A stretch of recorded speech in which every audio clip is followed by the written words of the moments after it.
Was wollen die Tech-Milliardäre wirklich? Ist es Macht? Ist es Geld? Ist es die totale Kontrolle über Informationen?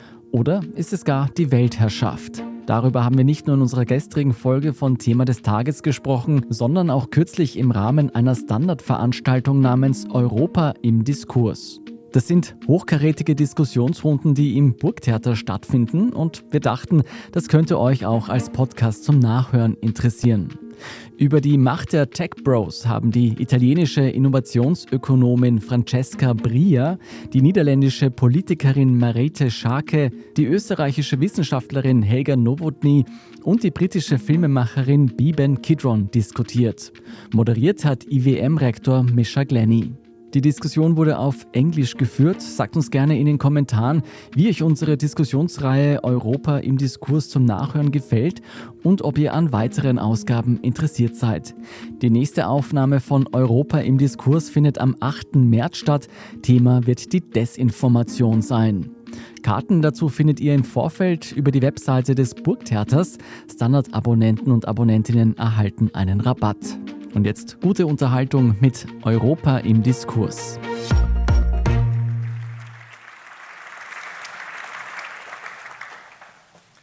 Hello and welcome. It's a great pleasure to be here today for what I think is a very important debate.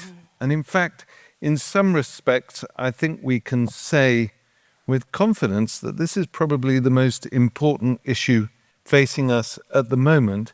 And yet it's one which gets relatively little publicity and public debate, as I think you'll find out, because you're going to learn, I suspect, quite a lot of things that you may not have known before.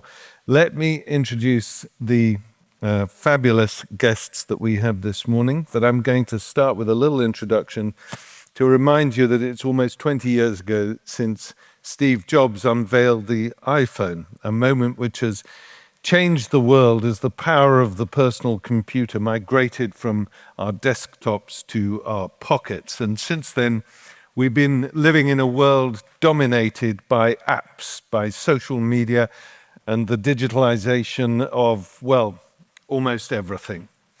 But our mobile phones are merely a facade behind which lie vast empires of capital and power. Jobs' Apple, Zuckerberg's Meta, Ellison's Oracle, Thiel's PayPal and Palantir, Google's Brin and Page, Gates' Microsoft, Musk's Tesla, X and SpaceX, to name but a few of the most prominent. As Silicon Valley emerged in the 1990s as the center of this new industry based on internet technologies, many of these individuals and their startups enjoyed warm relations with Democratic Party politicians, notably the two presidents, Clinton and Obama. But in recent years, that has changed. Donald Trump's second inauguration as president last year was striking above all because the tech bros, as they are now called, were afforded the most prominent positions at the event, signaling an ever deeper relationship between them and Trump's Republicans. So in exchange for the money and the support they give him, what are they looking for in return? And that is the heart of our discussion today. Well, to try and understand exactly that and what the implications of their ambition are for the rest of the world and Europe in particular, we have gathered a stellar lineup for you today. And I'm glad to say that this group of people, who collectively know more about the politics of the digital world than almost anyone else in Europe, are all women. And that is not a coincidence.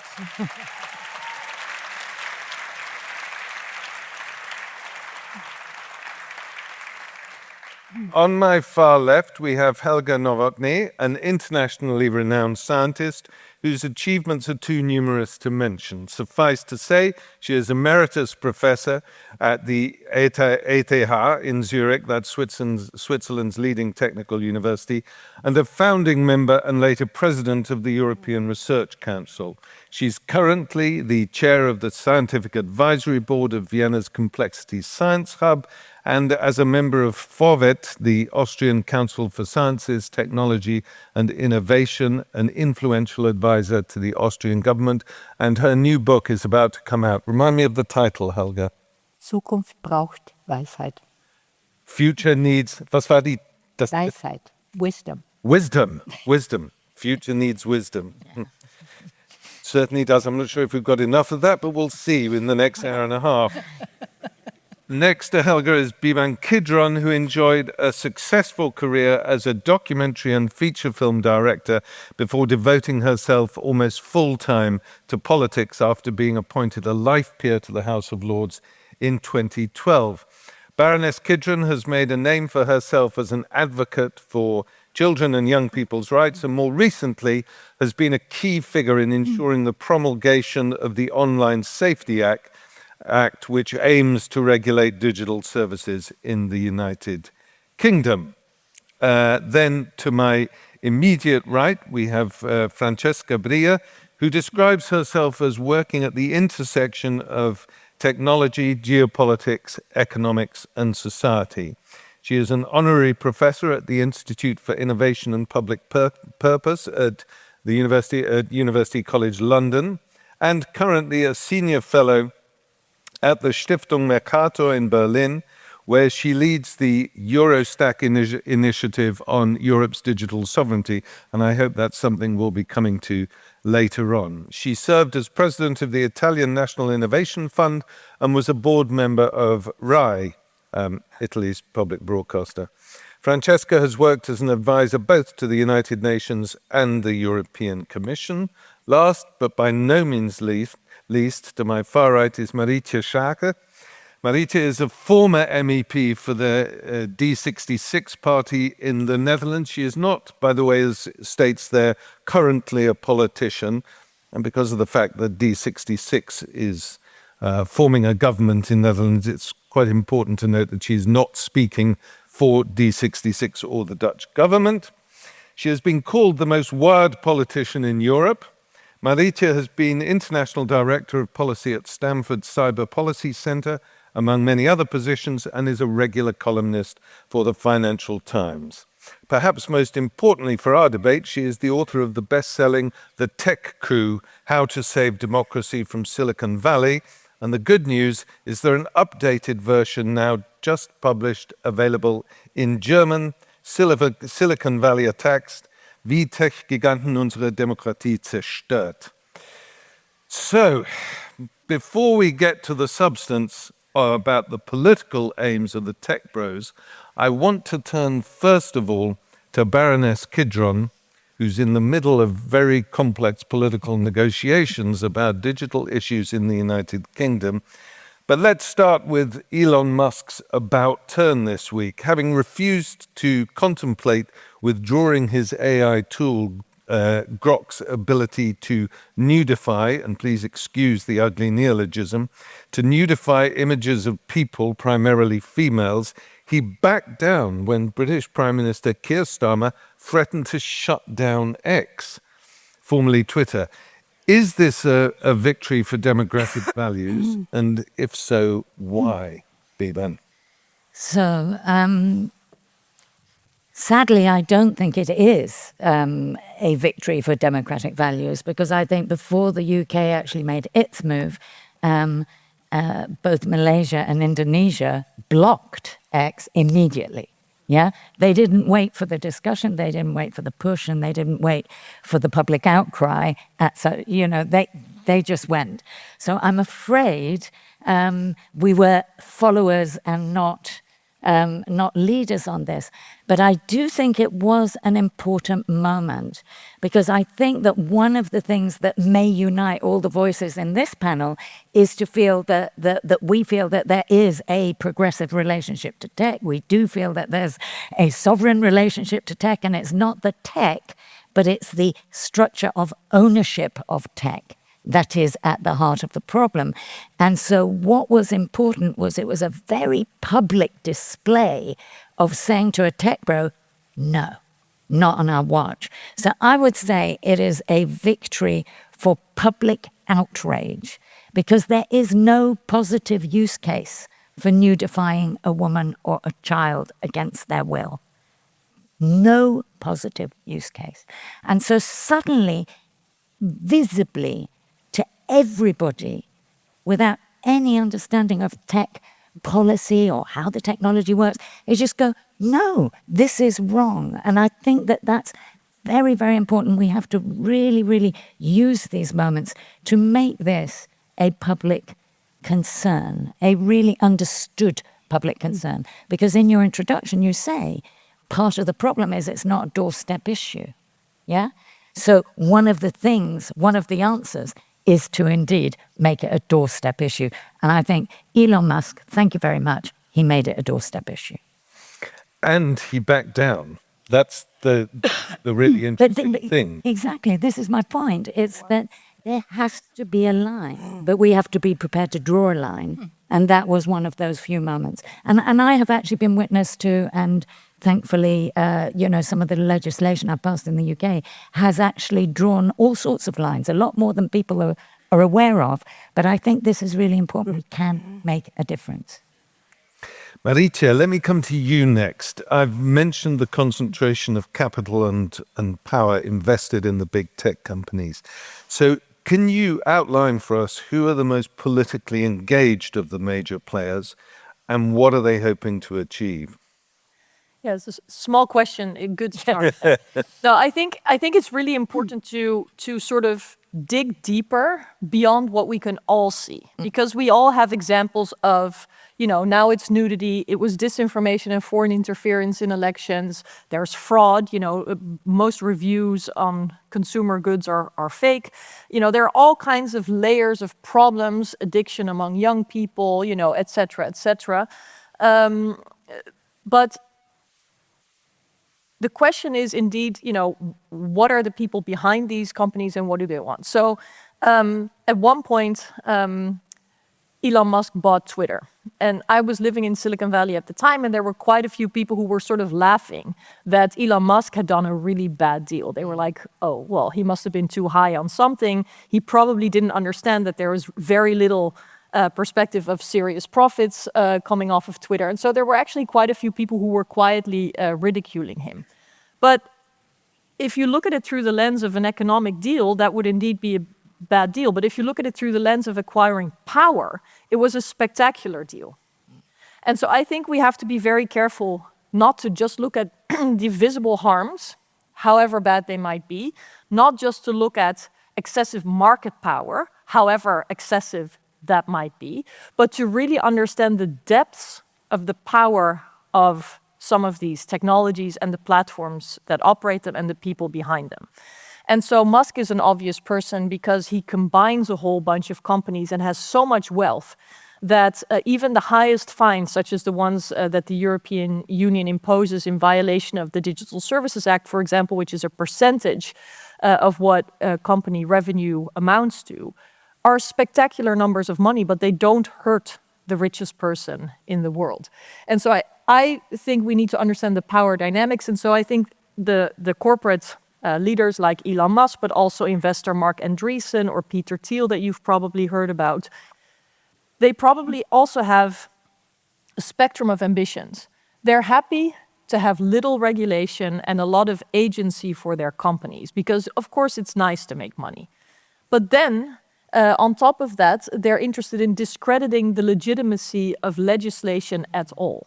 So the attacks that you see on the EU's role as a tech regulator are not so much about one specific article in one specific law that one specific company may not appreciate. It's about the idea that democratic countries come together and actually take such a position to say we demand transparency of tech platforms. That is the sort of Achilles heel for the companies. Again, not from an economic perspective, but from an oversight perspective that would reveal the power of the algorithms, the impact on our democracies, and the choices that they can make to steer elections one way or another, or to steer public debate, social outcry, polarization, and what have you. So, all the tech moguls, and not to forget the crypto moguls that are supporting the Trump administration, have their own power ambitions that don't stop at the borders of the United States and that are anywhere between optimizing for corporate room to creating parallel states that are not governed by the rule of law, but that are governed by a CEO king kind of person. They're testing this in city contexts. Some of them are buying up large swaths of land. These ambitions are not just about lobbying for one company or another, lobbying for more profits or one regulation or another. They're really about a new kind of society that is undemocratic. So, Marietje, you're arguing that this is a potential civilizational break in terms of our structures and the assumptions on which we built a free society. Is that right? Yes. So I again think Elon Musk helps us to illustrate all of this quite well. You know, this so-called Department of Government Efficiency that Donald Trump appointed him to lead, which was not an official government department, despite the name, which meant that there was not an official congressional hearing, and which also meant that there was not a distance between his corporate interests and a public role, which is normal if you're actually heading a department. But when you looked at the activities of this DOGE department, they were not reforming the government at all. It looked much more like, one, destroying some key governmental functions, and two, like gaining critical data access in a way that few corporations have ever been able to achieve. And so while few people would disagree that governments should be more efficient, I mean, it's a pretty popular point if it was actually about reform and efficiency, what was actually going on was something completely different. And if you look at it from the idea of creating this parallel structure, dismantling the rule of law, dismantling checks and balances, dismantling oversight over critical contracts and sectors, then the activities of DOGE made a lot of sense because the destruction is the purpose. Even if it's called efficiency. And so, what I worry about most is that we all fragment our attention about the many harms that we're seeing of the role technology plays, but we're not digging deep enough in the public debates, in the political sphere, about what is actually at stake. And of course, our massive dependence in Europe on American tech particularly, with the dramatic changes we've seen in the transatlantic relation, put us in an incredibly vulnerable spot that make it very urgent that this is a top priority for European politicians, but not a top priority of tweaking one regulation or the other, which is still the name of the game in Brussels, where because we focused on regulation for so long, it almost risks becoming a trap, because what it is we need to do is to de-risk our dependence and build sovereign alternatives, because the regulation is almost never going to be effective enough to address these core power issues and the dependencies that we have that are weaponized. Thanks very much, Marietje, because that takes me on to what I want to ask Helga Nowotny about first of all, which is why has Europe failed to create influential tech companies that can compete with Silicon Valley and China at the highest level? Because we know that we have the educational infrastructure to do it. We know we have the talent to do it. Why haven't we done it? Yeah, I agree with what was said. We need to dig deeper. And to answer your question, we have first of all to realize what is the basis of the power and the threats that we are now witnessing. And it's the technology. So we have to get to familiarize ourselves with what is so special about this technology and what makes it such a potent weapon. Now, it all started with the development of artificial intelligence already in the last century, etc. And as Misha rightly says, it's not that Europe lacks talent. And I personally am involved in a very small research project that looks at what were the European contributions to the development of AI and the roads not taken for various reasons. And we are worried that there is also a lack of what we call epistemic diversity, different directions that this AI models and further developments can take. So it's not lack of scientific, nor is it lack of industrial cloud. And the Eurostack that has already been mentioned, and Francesca can tell you much more about it. It's an initiative by European digital companies to come together and to say we can provide services that European customers need, not what, to notify and so on, but to really cater and to respond to the needs of Europeans. But, however, this is not enough. There are also initiatives at European scale. So what is the cause? And I would say every member state, and we have 27 in the European Union, since Britain left us, unfortunately, these 27 member states all have a strong political mandate, and it's called digital sovereignty. But instead of interpreting this as European digital sovereignty, each country speaks about its own national digital sovereignty. So just let me take you on a brief journey. Imagine you are a well-positioned, very competent European firm. You need capital in order to grow. Where do you go? You go to your national bank. You go to a Dutch bank, to an Italian bank, you go to an Austrian bank, and you don't get very far because the bank, is limited in terms of capital test. Then let's suppose you got funding. Then you look for a market, and first you say, well, with all this defense talk, etc., and so on, I look for public procurement. And what do you find?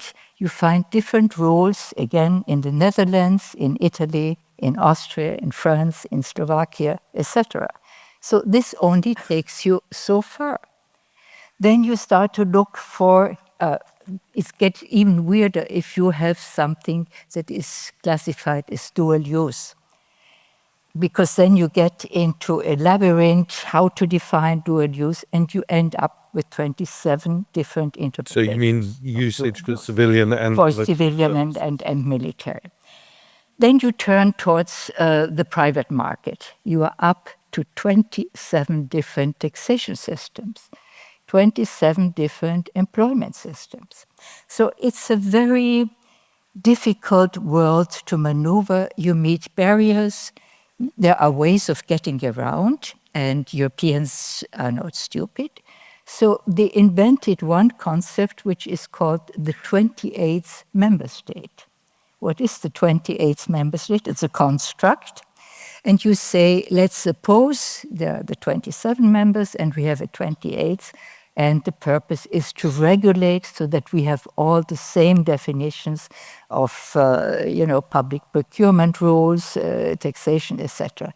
Again, it will only take you so far because in theory, it may open doors. In practice, tell this to your local, your national tax authorities. They would say, what? 28th state? We are in our country and we have our rules to follow. So the short answer to this complex question is, we have this wonderful cultural diversity in Europe, and we are all proud of this diversity. Yet, we have to realize it's a serious handicap in this world where digital technologies know no border. And I particularly want to point out the report by Enrico Letta, which really put his finger on what is lacking. We have a not completed single market in Europe, nor a completely unified Europe. We lack a capital market, we lack energy market, etc. And this is part of the reason why we are lagging behind. On the other hand, let me just add one optimistic note. I come from science with my scientific background, and science continues. And we have seen, this little seemingly little disturbance last year when the Chinese DeepSeek model all of a sudden burst out seemingly from nowhere. And instead of having these very large, expensive, large language models, etc., there was a small Chinese firm subsidized by the Chinese government, etc. But nevertheless, they said, you can do it cheaper, it serves the same function, may not be quite as good, but it will get better. And of course, we are not alone. We are talking about the US and Europe, but there is the so-called rest of the world. And these Chinese little models are gaining rapid access, especially in the rest of the world, because they are accessible, the cost is low, etc. And these developments will go on. So my optimistic note with all these threats that I fully share and your concerns, nevertheless, science continues to make progress. And whatever you do in research, the outcome is uncertain when you begin. It's something that develops as you go along. So I think one of the most important points you've made there, Helga, is the need for a unified capital market in the European Union, which again is a sort of arcane and rather tedious subject that not many people are interested in.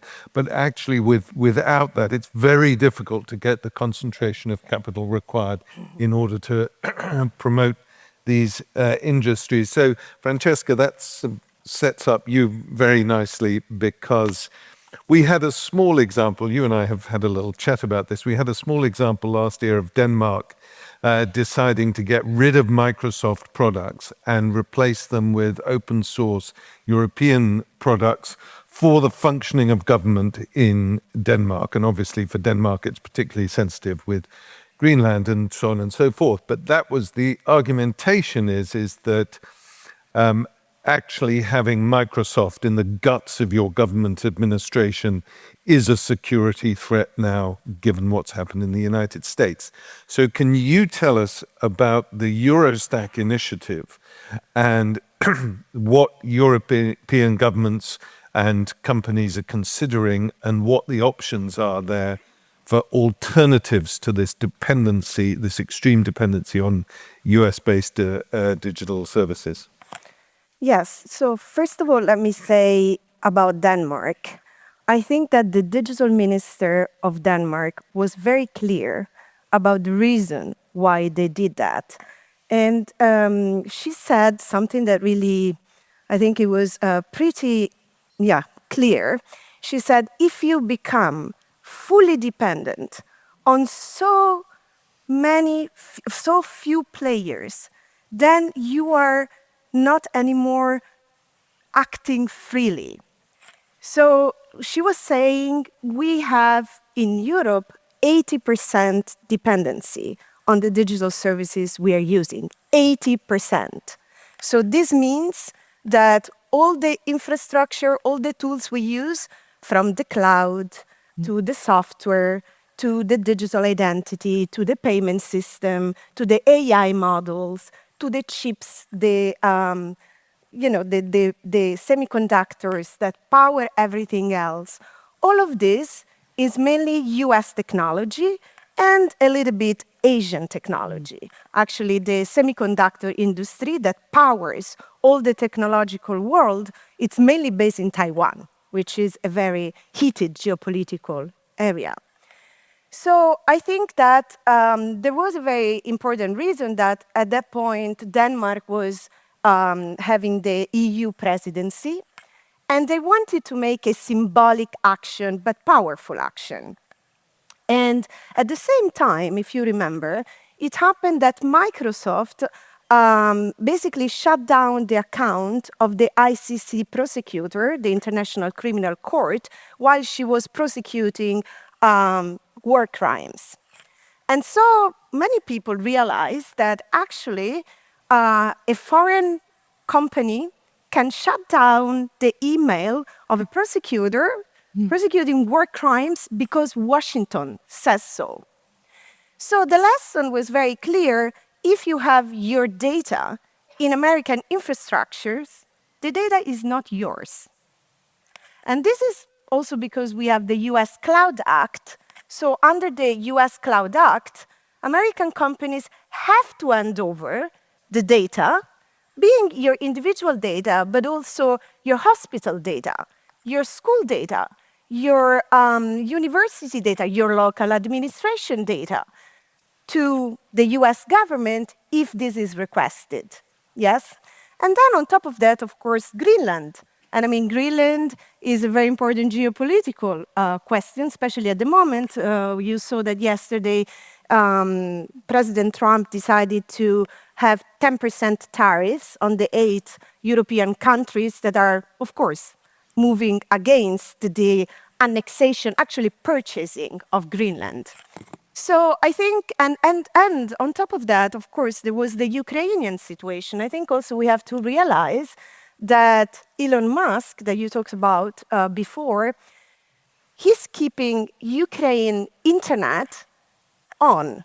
So he can decide, with one decision, this single billionaire, which is actually really very proactive in support of far-right groups and interfered during the European election, he can basically have Ukraine going dark, which this also means data coming from the battlefield in security issues. So, when you have the defense controlled by foreign companies, you have your state administration and your, most precious citizen data, your welfare benefit, the border control, all the critical things that states are supposed to guarantee in a democracy in the hands of large corporations, which, by the way, are saying very clearly, as it was said before, that they think democracy is an obsolete system to replace. They're just saying that. So I'll get to the alternatives because I do really want to get. I'm sorry, I was like, because I think we need to understand that this is not just about technology. We are giving away sovereignty to actors which have a worldview, and this worldview is authoritarian at the very core. And I think that's what we are trying to basically say. But on the alternatives, I used to be the chief technology officer of the city of Barcelona. Maybe some of you know about my work. And 10 years ago, I made a plan for the city of Barcelona that was named Towards Technological Sovereignty. And what we meant was popular democratic sovereignty. So our idea wasn't that just the state needs to control this infrastructure, but that citizens have the right to decide, how their data is used, for what, and how we run the critical systems, the essential services of our life. So I believe that we have a duty to create alternatives if we want to remain a democracy. So leaving Microsoft, I think, is a very important step for critical infrastructure, but also building alternatives. So how many people in this room are using European technologies? Hands up. Oh, some people, yeah. And I also know that there are probably the Mastodon developers in the room, which are creating, a European social network, independent and privacy-preserving. Thank you. So we do have a little bit, but I remember, during COVID, we all realized that, in order to save life, because there was a public health emergency, our governments had to ask permission to Google and to Apple to please give us the protocol and the application to save life. And you know what? They said, well, yes, but you're going to do it on our own terms. Yeah. Isn't that clear enough? And now we are in the middle of this geopolitical situation. So basically, I think we not only have to move away and transition, at least starting from critical services, but we really have to build sovereign technological capability. And that's where the Eurostack comes in. And we can do that, for example, public procurement. I know this is not a very sexy topic, but that's what government do. We spend citizen money to procure services. 70% of our public budget goes into procurement. Now 90% of European procurement goes to fund our dependency. So we are funding big tech. Now, can we say that by, 2030, we get to 50% or 40% funding big tech and 60% funding European alternatives. So we're going to build a secure cloud system because the cloud is the operating system of the digital economy. We're going to have a EU digital identity system that's privacy preserving. We're going to have a digital euro, by the way, because if you see what's happening with the Fed in the US, maybe there is a problem about monetary stability and independence. Then do we want to train our critical data with AI systems that are aligned with our values and public laws? Yes or no? I think we do.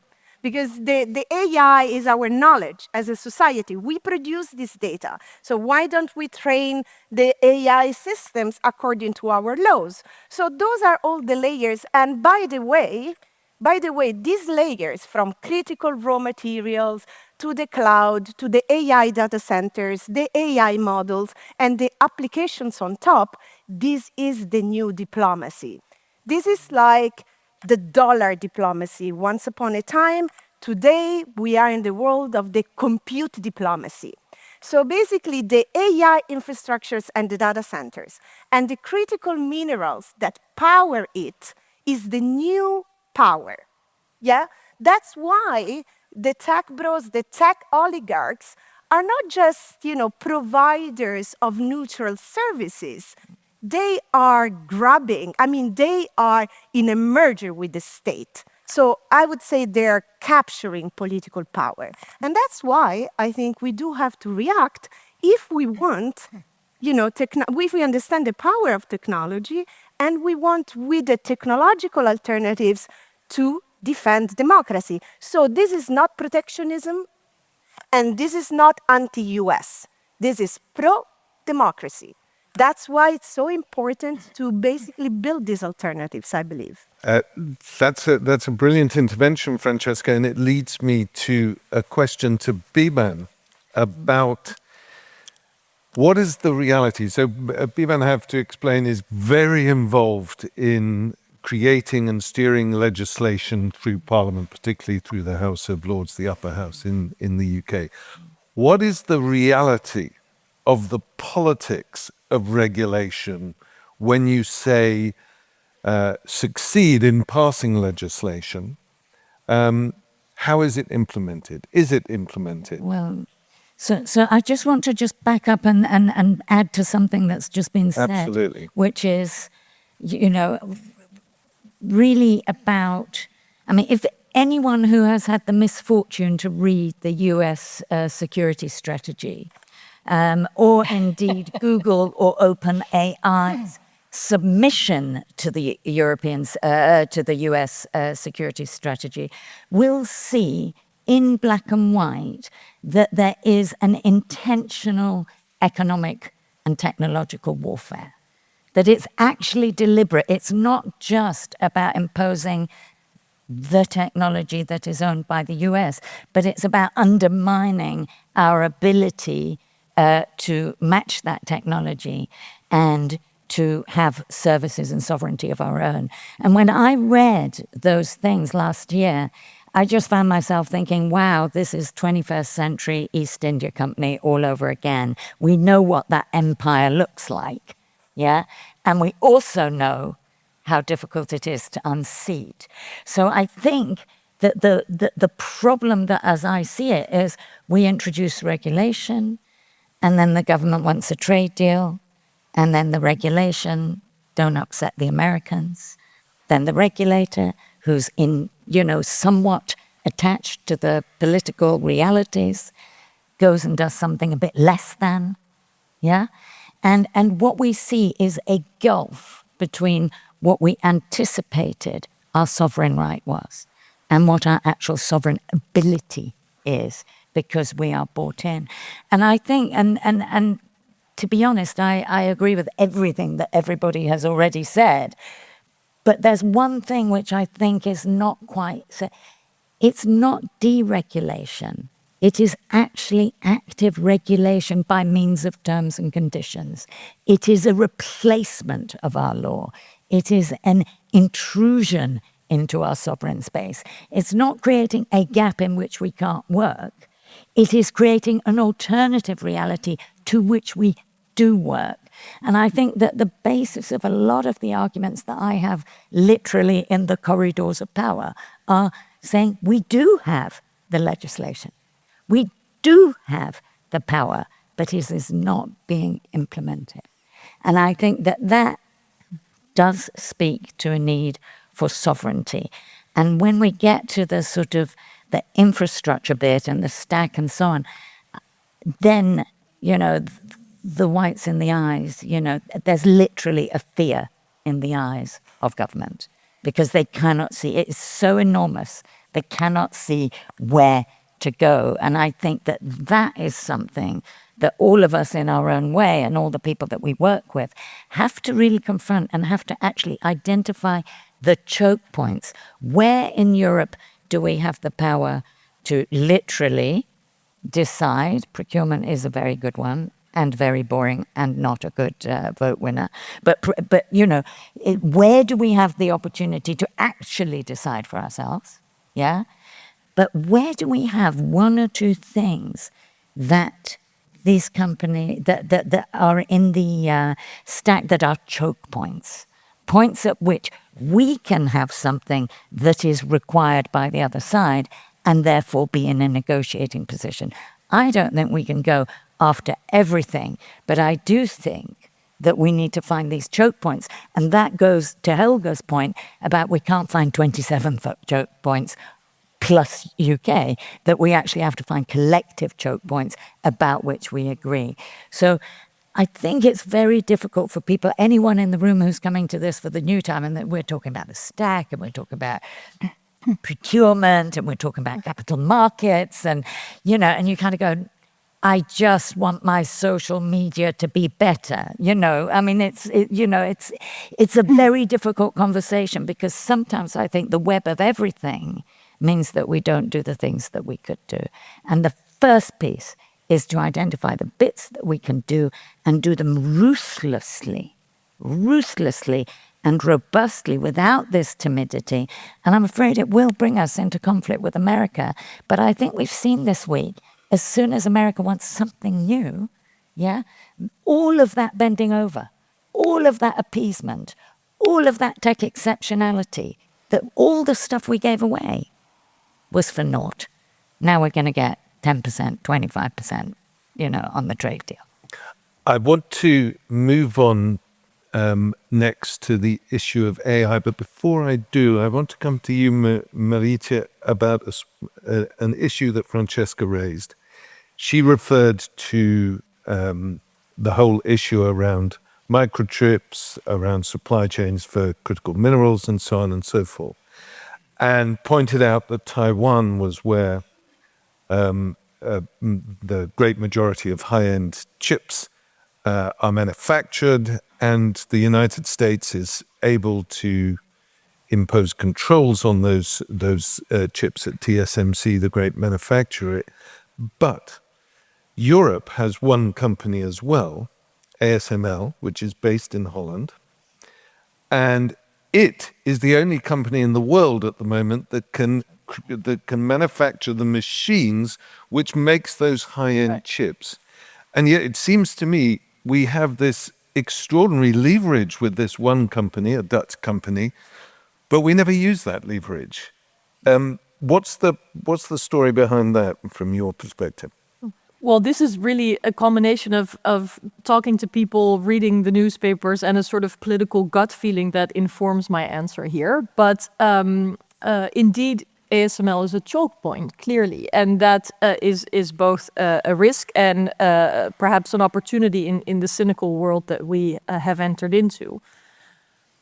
I think part of what the professor said about, every country going it alone and everybody wants the EU to be one, but doing exactly what they're already doing, meaning few governments are willing to make any concessions for the greater good of being, larger, more powerful and more able as a European Union. And I can only hope that the silver lining of the very challenging times that we're living through is that the EU will integrate further, that it begins speak the language of power, and that it combines areas of defense, digital, and democracy. Because the good news has been there's been a stepping up of defense spending and strategizing, but it's not combined with the digital single market, for example, or this geopolitical view, because one of the other misdesigns, I guess, of the European Union, for understandable reasons, but it's hurting us now, is that 27 countries have their own interpretation of what national security looks like for withholding foreign direct investment or things like that, while certainly the US and China are considering technology from a strategic perspective, meaning it's integrated between military strategic objectives, economic objectives, and power play globally. And so what I think we've seen from ASML so far and its position in the Netherlands and Europe is that much like what politicians tend to do, they make this too much of a tech issue. So, I've read interviews from the well-respected and incredibly smart founders or former leaders of the company that said things like, we just make very complicated technology. This is true. But we are also a critical European company in a competitive world. And so I think what we all can help is make the discussion about technology very clearly a moral and a political one. Because you don't have to be able to put together an iPhone to know that you don't want your kids to be addicted to the algorithms, the same way that you don't have to be a doctor to make healthcare policy. So what we need to do is to make everybody feel ownership of where this politics is going and not say, this is very complicated technology. So far what the approach with also US pressure, also under Biden, let's be clear, was on a company like ASML, was to talk to the company, talk to the Dutch government, make it a hush-hush small meeting, where, as far as I can see, the coordination between company, Dutch government, and Brussels was just not strategic enough. And I don't know all the details because it's very closely held, there's very little reporting about it. But when you are the trade minister of a country, you go to Washington and you say, we make our own decisions. And 2 weeks later, you do what the United States tells you, you know that something went wrong. And so this is really where we are. And I think that there are many more examples of the way in which we in Europe can be more focused on our strengths. So ASML being one strength, but also, for example, economic and academic and investment ecosystems. We can deepen, we can specialize instead of all wanting to have a little bit of the same and therefore not joining forces about the things that really matter, and that can put us all on the map in a stronger way, but by sort of working together where it matters most. And so I hope that that in today's Europe, which has a lot of MAGA sentiments to battle as well, that we can actually muster that strategic vision, that geopolitical combining of strengths of Europe, and that requires political leadership. And so we really need to demystify tech policy for politicians so that they feel equipped to take positions. And then we can have a debate about what position feels best to us, whether we agree with them, who we want to vote for. But right now we see a lot of avoidance, and it means that others, whoever they might be, are making decisions for us and about us, and that's a very bad situation. Helga, you can do come back on that, and then once you've come back on that, I want you to start the discussion about artificial intelligence and what the developments over the past 4 or 5 years, particularly in the United States, mentioned DeepSeek as well, and so on. How the whole AI ecosystem that is emerging in the United States has changed the nature of the debate, the nature possibly of the threats, whatever. But I think one very important, let's say, ideological underpinning of development is, what do we want AI to do for us? It's the human-machine interface, we know this. And there is a clear bifurcation in my view. And the tech bros in Silicon Valley, they are obsessed by what is called the general artificial intelligence. So they want to build an AI that is not just doing everything that humans can do, but can do it much better. And this is why they want this complete control of everything. And it is a kind of hubris, you can say, because there is something called an illusion of control. And when you are in an illusion of control, you don't realize that you are in an illusion. It's only when you hit reality fast and hard that you realize this. But they are obsessed with this. Whether this will come about, there's always a possibility, but in my view, it's far, far away. And then there is an alternative model, which is to develop AI in order to augment human capabilities. And this has enormous implications for the labor market and how many jobs will be lost. Now, economists and historians tell us every new industrial and technological revolution has brought new jobs. True, there will be new jobs. But at the same time, if this insistence on developing only this general artificial intelligence and leaving aside the possibilities, how can we build an AI, that helps low-skilled workers to do better, that does something for the professionals, how to use it instead of just replacing the skills that you have had. Artists and self-employed people know that this is coming now. So instead of saying, it will replace us, how can it help us to become even better? And I think this is one of the bifurcations. And here I see only a one-way street in the American way. The Chinese, by the way, realize this because they are, of course, afraid if there's mass unemployment in China, this is an upheaval that the regime wants to avoid in any case. So that's another motivation, but it's very clear. So this is where we stand. And of course, the question about open source is a very important one because every new technology has to take in the user experience. And the more open source models you have, the more you are exploring all the possibilities. What we know now is very little compared to what we will know 10, 20 years in the future, what we can use AI for. But we need this space to experiment. What can it be useful for? And not to be dictated. And it's even worse.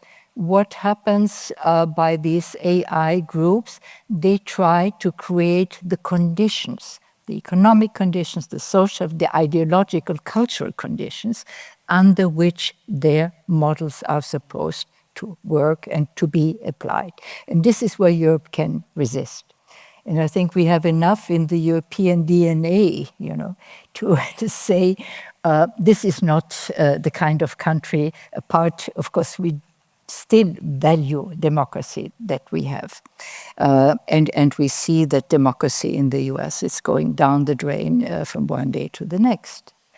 And therefore, I think we have to, mobilize this resistance. And to come back, I insist we have to start to think in a European way. And since we are in Austria, permit me to mention just one detail. Austria now, after months of discussion, we have a new industrial strategy. And it was announced 2 days ago. I did not have the time to read it. But yesterday, the minister responsible for the industrial strategy was speaking in the radio. And in the end, he was appealing, first of all, the industrial strategy is about investing in Austria into 9 key technologies.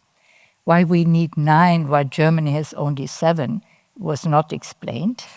But the point I want to make, at the end, the minister appealed to be patriotic. And patriotic means think in terms of Austria only. No. And I think this has to be overcome. if digital sovereignty has any meaning at all in this world, we have to realize, we are squeezed geopolitically in terms of power, everything you said. We have the US and we have China. And where is Europe? In the middle? And, we wake up sometimes feeling threatened, and we need this feeling of being threatened, but at the same time, we have to mobilize and to see where are our strengths, where can we stand up. And it's extremely difficult to realize that the assumptions, and these are decades of assumptions, where we relied on the US as a reliable partner. These assumptions are no longer valid. And I can only repeat, if you read this US National Security Strategy, it's a slap in the face. It's of course an official government document. The language is so blunt, it's so offensive, it is so aggressive against Europe. It's a declaration of war, dressed as a strategic document, yeah? And people have to read it and realize this is where we are, and this is very hard, because it means the world that you took for granted can no longer be taken for granted.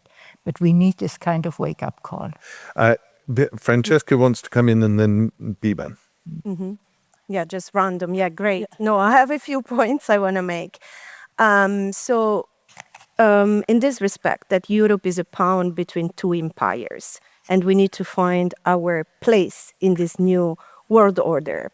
I think this is a very important one. And coming back to the choke points and the strategicness of Europe, yes, that's all okay. But let's don't underestimate the infrastructural power of what we are seeing now. Mm-hmm. And I think this is really key. That's the reason why we wrote a report, which was about the stack. And I know people don't know what the stack is, but I think citizens should know what a tech stack is. And why government's industrial strategy today can't just be about key technologies here and there, because the infrastructural power of the Pax Americana, that's how they call it, the Pax Silica. It's another document you should read, by the way, about the Trump administration. That's the Pax Americana, that's the Pax Romana.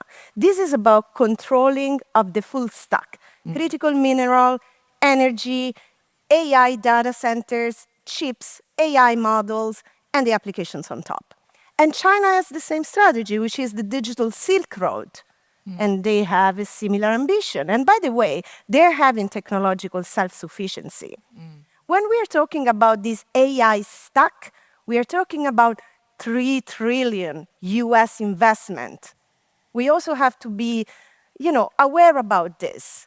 And, the promise of these AI companies, the American economy at this point, the growth of the US economy really relies on these 3 to 5 AI companies that are growing, that are running the economy, yes? Backed by the venture capitalists that maybe we will have some time to talk about later, like Peter Thiel.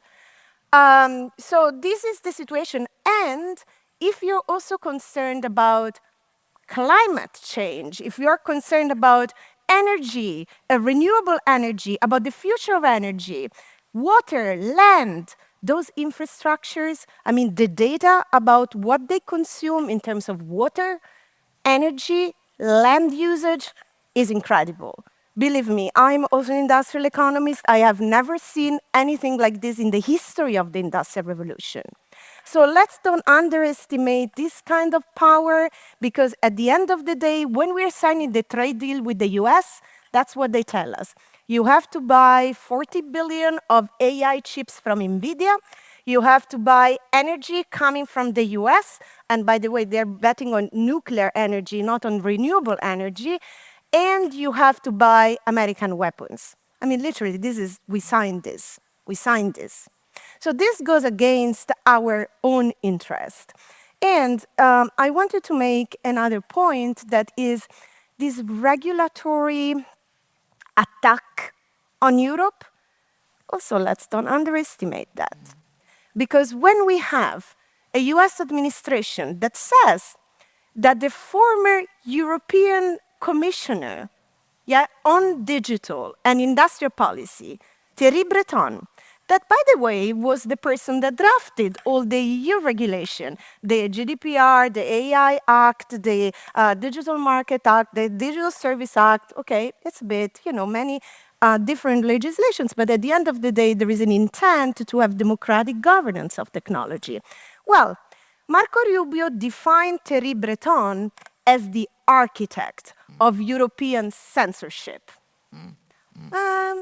Hello, I mean, he actually, these are laws that passed with 90% of votes in the European Parliament. Those are democratic processes. Yeah, these are about the democracies that we built for many years. And now is the architect of censorship. And then, by the way, in the national security strategy, yes, they say that Europe is is basically on the way to civilizational erosion. Yes? So it's so I don't want to, so I don't think our intent here is to create this fear.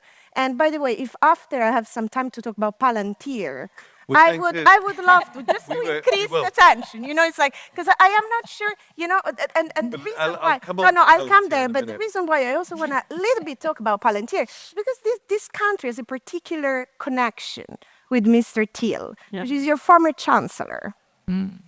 Sorry, ma'am. I hope this is fine.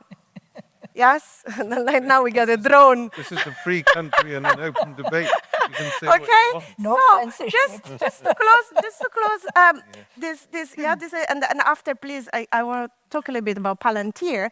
But I want to say that when we hear, that digital sovereignty, European digital sovereignty, so when we hear this sovereignty washing, so that you are going to have sovereign cloud, but this is provided by Microsoft. You're going to have Google sovereign something. You're going to have the sovereign military by Palantir, sovereign AI by NVIDIA. Please be aware that there must be something here that doesn't quite, like maybe we actually this time, when we talk about European independence and European digital sovereignty, we want to be real. Because the stake is the future of our children, our democracy, our nations. So now we want to go deeper, as we are saying, into these issues. I think that there's a quite simple formula here. Those things that the United States are bad at making, like automobiles and Scotch whiskey, they impose tariffs on. But when it comes to their exports, particularly in digital services, they see any taxation, any form of tariffs-like regulation as illegitimate. So this is what in the United Kingdom we call cakeism. They want their cake and they want to eat it. Beeban. So I just wanted, I'm sitting here and I'm listening to you talk about Europe and values and also, the way the ASLM got sidelined, outside. And I just want to say, from the UK perspective, we are a cautionary tale. Yeah, we came out of Europe and there was this big idea that we could be independent between, all the geopolitics that goes on. And we're absolutely squashed. Yeah? Squashed. Yeah? And there's a fight going on currently about trying to stop the government give away our most valuable data set that we own, which is the NHS one, which Palantir and Google and many others are all correct around. That is the North Sea oil of the next generation. That is the prosperity that the government are desperate to create and are failing to create. And I think that this is something that we have to be really clear that this is also, it's not just a huge transfer of power. And I think all of us have been trying to say, look, it's power.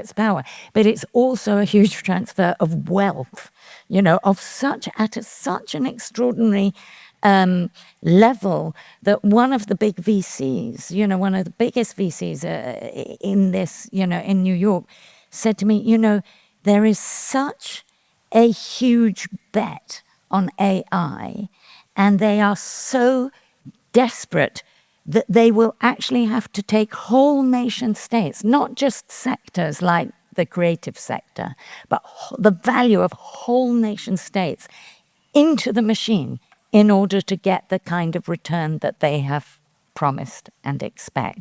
And I think it's the scale that we have to understand.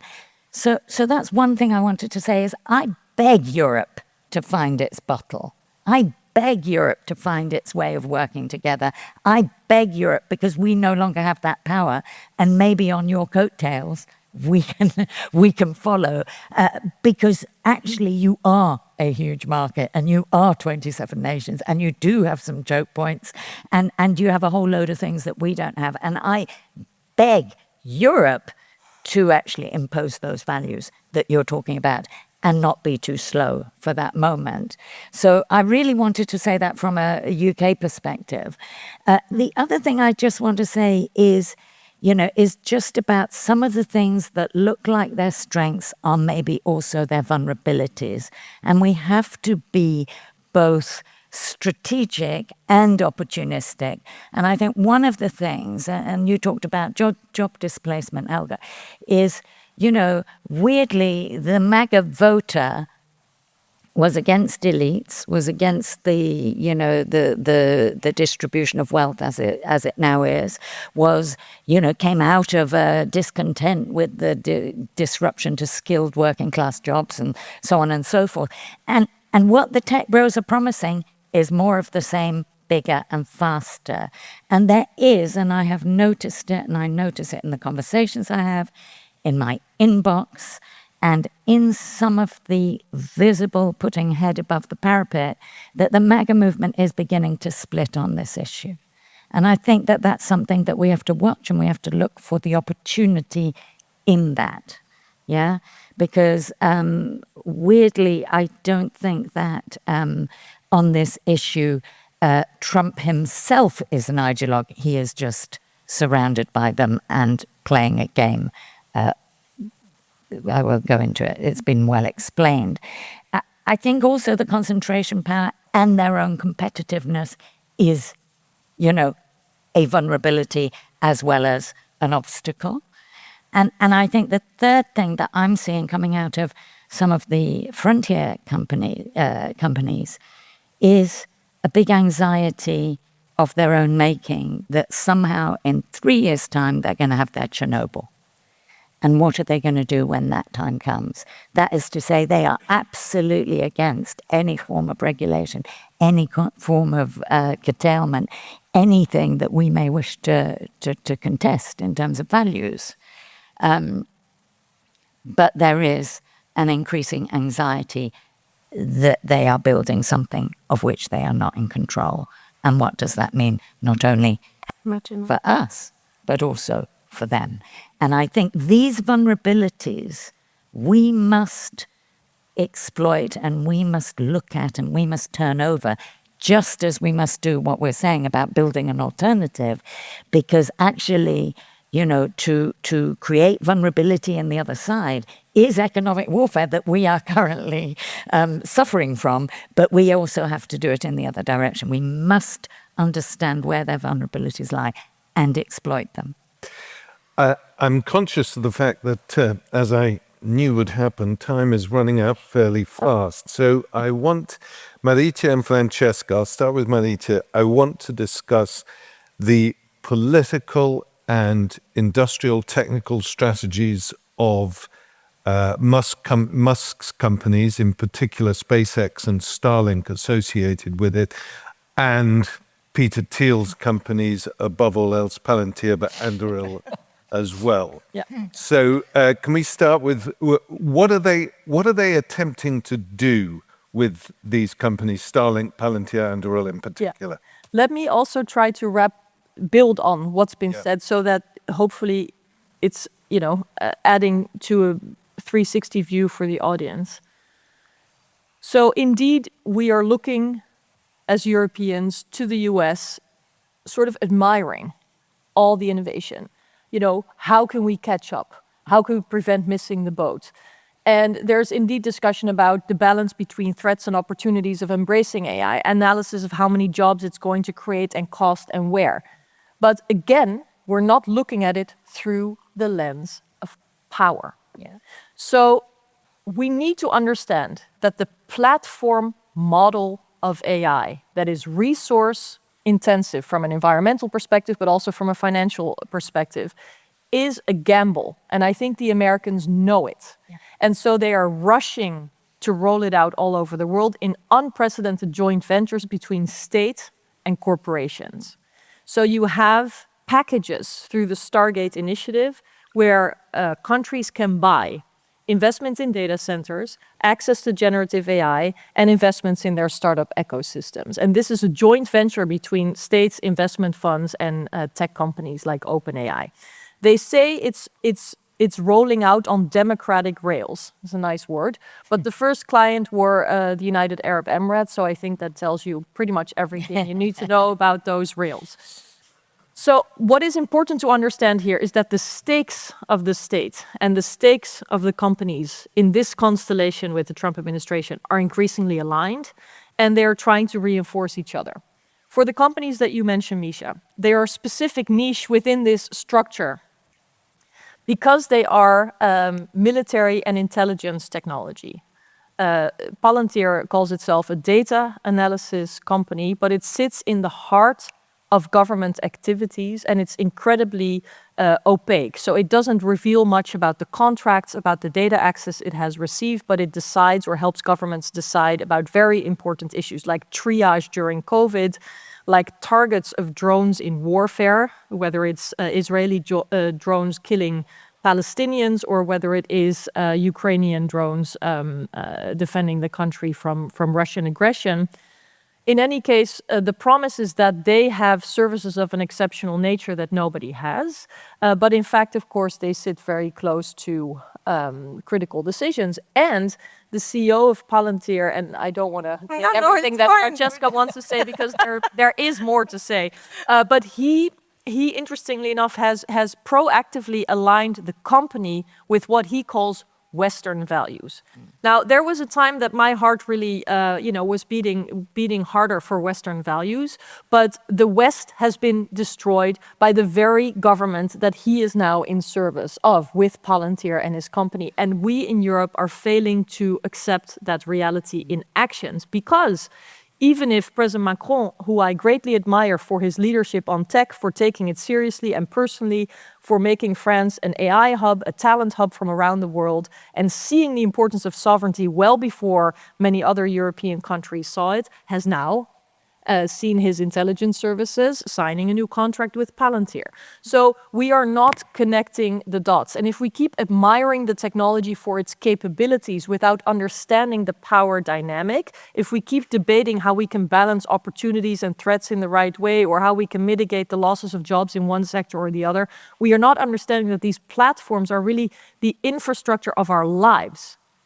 Francesca mentioned it. We have to think about them not as companies that provide innovations like apps or phones or cool things that we can make our lives more efficient with, but that they are platforms of influence that sell infrastructure that takes knowledge, takes intellectual property, and reshuffles it in a way that's unrecognizable. So if we think that generative AI can help us discover new medicine without us understanding that we may lose the intellectual property over all new medicine to these companies, then we're failing to understand what is really at stake here, if you know what I mean.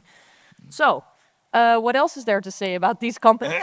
They are rolling out power. I can get in.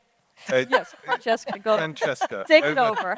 Over to you. You didn't talk about Elon Musk. She didn't talk about Some reasons you want to say about Elon Musk. No, I can add. I mean, Marietje said a lot already. I've been working on a project that's called the authoritarian stack. By the way, please have a look because it's authoritarian stack .info. And basically, we have been working with some investigative journalists, AI experts, and technology experts to map, because we wanted to do something evidence-based, like data-driven. Because I know that this conversation sometimes maybe, they feel like, oh, they're they're just making it bigger than what it is. Oh, they are a bit paranoid, yes, about Palantir and the power of this company. So we really wanted to track what's happening in the US administration, in the venture capital that these companies run, and the infrastructure that these companies are building, but also the connection between people like Peter Thiel, Elon Musk, Mark Andreessen, so the core, Silicon Valley oriented ideologues, I would say, like, far-right ideologues, and the Trump administration. And you can see that they are getting government contracts, they're placing people in the administration, and they are proposing a worldview which is that of the new form of authoritarianism. And I think it's important that we understand that, because Peter Thiel says it very clearly: freedom and democracy cannot go together. So when they say they are the architects of censorship, what they mean is we are protecting freedom and we are protecting free speech, but freedom is the illimited freedom of the tech oligarchs, to govern and run these systems for us, for them, for their profit, for their wealth. But then, we are part of these critical systems. So I think it's important we understand that a company like Palantir is controlling border control. So they're doing the ICE. So when you see now what's happening in Minneapolis, the company behind, searching for targets and doing this very, very, with AI tools and very precise, is Palantir. There were lots of Palantir employees in Doge, so they were working on, cutting benefits and cutting Medicare, and they run the NHS, which is the healthcare system in the UK. Then, of course, they're very embedded in the military intelligence. So they are the ones that, for example, in Ukraine, as I was explaining before, they're dealing with intelligence data. So this is the operating system of government itself. That's what I'm trying to say. Those companies now, they are national security companies running the operating systems of government and proposing a worldview that's post-democratic. But the thing is, because, for example, border control, orbital system. So yes, Elon Musk with Starlink and Starshield, which is basically controlling the lower orbit communication. Lower orbit communication usually is only controlled by military and intelligence, and basically they connect embassies, they connect, the most important critical national security agencies. And now we're opening up that to Elon Musk infrastructure. And is also managing the NATO battlefield intelligence because of Starshield and Starlink. So think about this. We give the NATO intelligence, yes, Elon Musk is managing that, while at the same time is interfering in European elections, running, a kind of like 200,000 people chat with the leader of the AfD, proposing that the AfD should be running Germany. How is this possible? Why is this happening? So I think what we are saying is that we can do something. Yeah. So please do not go away with the feeling that, oh my God, they are so powerful, they're running everything, what can we do? No, we can do something. Because obviously, what are these contracts that Palantir is? Who is deciding about these contracts? The politicians that we elect. Why can't we work together with them to understand that if we want to protect our democracy, if we want to protect our critical mission systems, we may want to run it ourselves with the capabilities that are capabilities but in line with our regulations, our laws, because this is protecting, also the companies, because when you said another Chernobyl, what is this? Yeah. We do not want, not only for the companies, we do not want another of this complete crisis of humanity. Yes, we want to prevent this to happen. So I'm just saying, the power is a lot, the strength is infrastructural, is political, it's economic, and this is why we are working. This is why we do the work to try to understand what we can do and so on. But at the end, we're not powerless. We do have the collective power, in particular in Europe, to do something about it and to reverse the trend and to say, yes, self-determination. Francesca, I'm going to intervene there.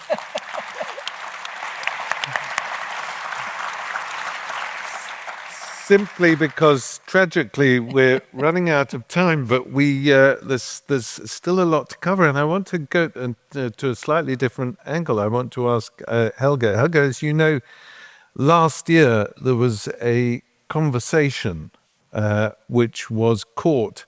They thought they were off mic, a conversation between Vladimir Putin and Xi Jinping, in which Vladimir Putin was enthusiastically explaining to Xi Jinping that with all the technological developments going on, important people can extend their life to about 150 now. So that's a great prospect for the Russians.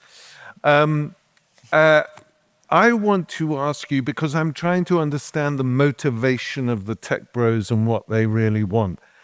You have written about their relationship to immortality and aspirations to immortality. Can you tell us a little bit about that before we start to wind up?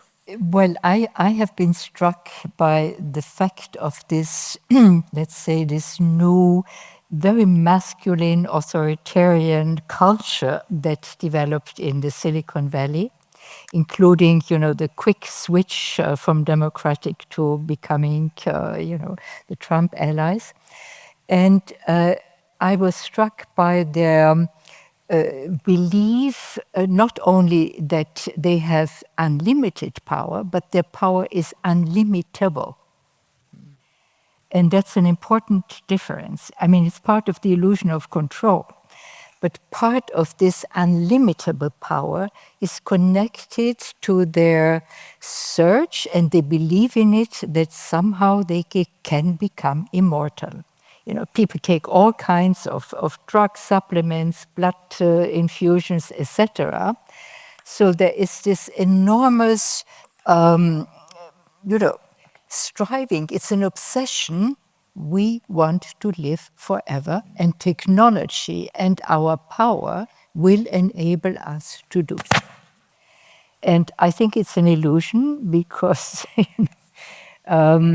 and I think this is also one point where we can see that this striving for immortality, it just takes off. And it disconnects with the reality in which most of us live. So this disconnect is something that at one point I think will fall back on them. And as you rightly said, we have to look where will be the cracks in this edifice. And, and in the end, and we have seen this in history, history of humanity is full of people who thought they were so powerful that their power is unlimitable. Do we remember their names? Some of them, yes. But where are they? In the bin of history. I'm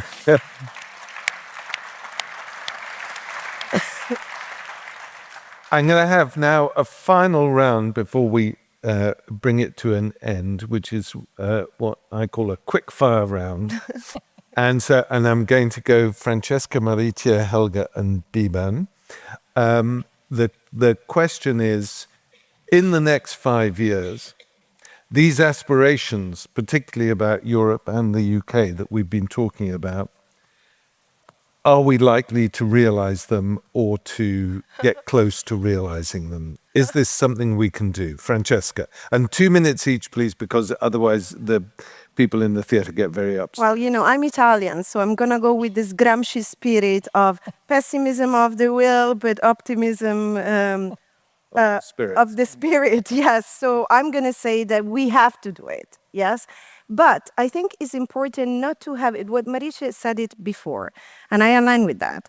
I don't think we should have it just as a tech conversation. Although it is important to acknowledge that technology should be a high priority topic, that we should have debates like this. Thanks for showing up, so many people, on a Sunday morning.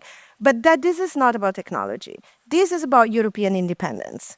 And this is about also deciding if Europe wants to be a real union, which has also not only a market, as Letta is saying, but also has joint political power and intention, and find its way in this new world order, but on a positive side, because we wanna save international law, we wanna save a rule-based democratic order and the rights of people and the environment. So when we discuss these topics, yes, I mean, I think we didn't really talk about the important things. For example, jobs, good jobs, like what kind of future we are creating. Are we creating affordable housing? Are we creating better healthcare? Are we creating better cities? Are we creating, like a media environment where we nourish? Are we using artificial intelligence to enhance human capability and collective intelligence? Are we improving democracy? So we're not having these conversations. Why? Because we have to counter, this dystopic world and all the time countering the power. So I think we should be very we should be very good in analyzing what's happening and have a good diagnosis of where the problems are. But at the end of the day, we want to build a future on our own terms. And I think this is the meaning of independence, and that's Europe's task for the future. So if I don't believe this, I'm dead. So I have to believe we can, and we're going to do it, but we're going to do it together. Marietje? Well, yeah.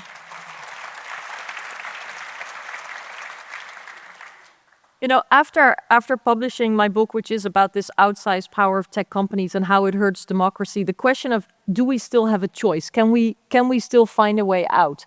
Is probably the question I get most when I do events like this. And it's understandable that when people feel a sense of crisis and concern, that it sort of narrows the imagination and it narrows creativity and certainly narrows self-confidence.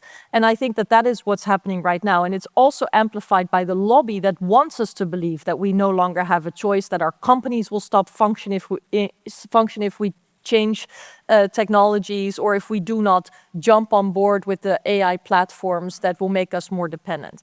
So the good news and the bad news at the same time is that there is so much that we have not done. Yeah. That there is a lot of low-hanging fruit, easy things that all of us can do to really change direction, 1. 2, Trump is really helping us understanding why we don't want to be in the situation that we're in. This is not a crisis of Europe's making, it's something we are being confronted with, but I think it creates enormous momentum to boost Europe's competitiveness and innovative capabilities. And whenever I feel a bit gloomy, I think of the Ukrainians. If somebody would have told me 10 years ago, even 5 years ago, that Ukraine would be one of the most innovative, high-tech producers in the world, I would have said, what are you drinking? But under pressure, and it's the worst kind of pressure, they're subject to a war of aggression that is illegal, and it should have been ended a long time ago.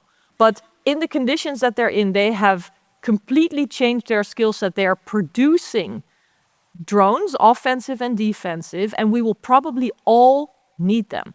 So if Ukraine, under the conditions that they did, have made such leapfrogs forward, then certainly us Europeans, with the smart people we have, with the wealth that we have, can at least stop subsidizing a market that is propping up an administration that is attacking and undermining us.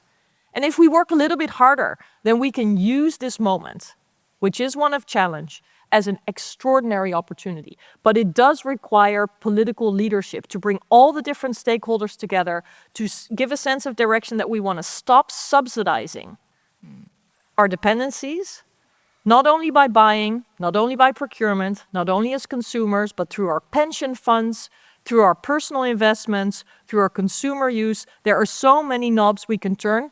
Let's begin.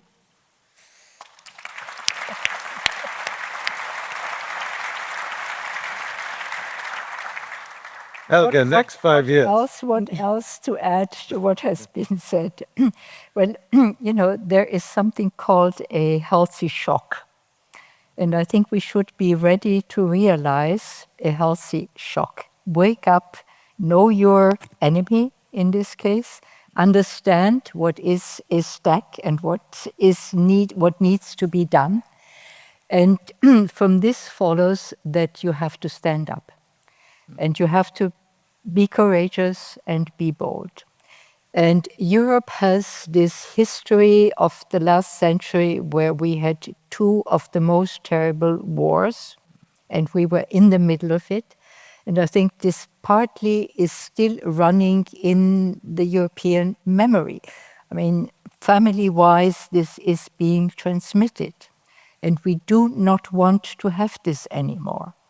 And what we are seeing in the US now, I think we have enough, resistance built into our history to say this is not the way we want to go.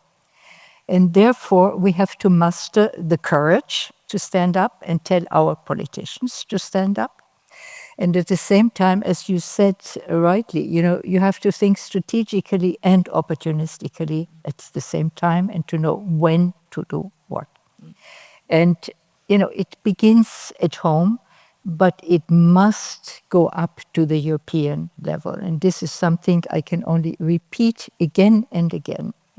Every local, national politician thinks of independence and winning in terms of being one of the 27 member states.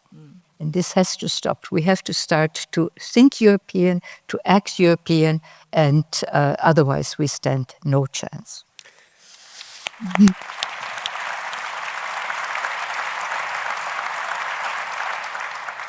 Beeban, as you and I know, the opportunities for that happening for the United Kingdom are looking pretty slim. You're going back onto the front line of politics of this issue this week, I know. Are you still driven by optimism and a sense that change can happen? So I just want to violently agree with all of my colleagues and everything they said there. And I think that the battle lines this week are really around the issue that brought me into the whole arena of tech, which is the question of kids. And Britain is now thinking of banning social media for under 16s, like Australia did, and I see that as actually a terrible indictment of the political class, that we couldn't make digital world fit for kids instead of banning them. What is the point of saying, everything now is digital and AI, but guess what, guys, you're not invited. So I think what I want to say is my final thing, because we haven't really talked about the individual, quite rightly, because we've been trying to say there is this huge power move that we have to resist, is to just say, I run workshops for children in my spare time, and I speak to kids from all over the world, and they are beginning to say, we don't see our future. We don't see the jobs of the future. We don't see the culture of the future. We don't see how we fit in with the machine that is being promoted. And also, we don't believe in the institutions of state. We don't believe in the politicians. They see us all as bought off and ineffectual. And I think that is the sort of kind of catastrophe for any kind of representational politics. That is the catastrophe. So I agree with my colleagues here. It is not okay to not understand. It is not okay to not fight. It is not okay to give up at this point. And we actually have to do everything, both offensive and defensive, to put this right. And I do think we have the levers of power. And one of our levers of power, not the only one, all the other ones that have been talked about, the structural, the political, but one of our levers of power is in an attention economy. Attention is a weapon. And all of us and all of you have to put our attention and our democratic power and representatives on notice that we will only give our attention and our time to those who are in this fight in the right way for the future of the kids.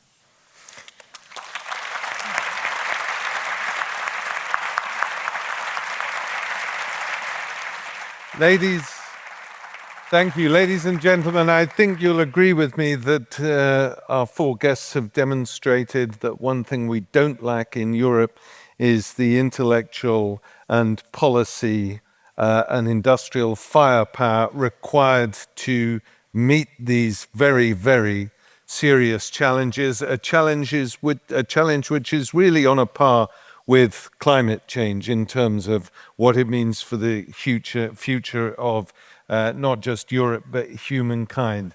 So I hope that you go away and are able to engage with these messages that we've heard today and spread them further. But until then, will you join me, please, in a riotous round of applause for our four guests, Helga Nowotny, Beeban Kidron, Francesca Bria, Marietje Schaake. Thank you.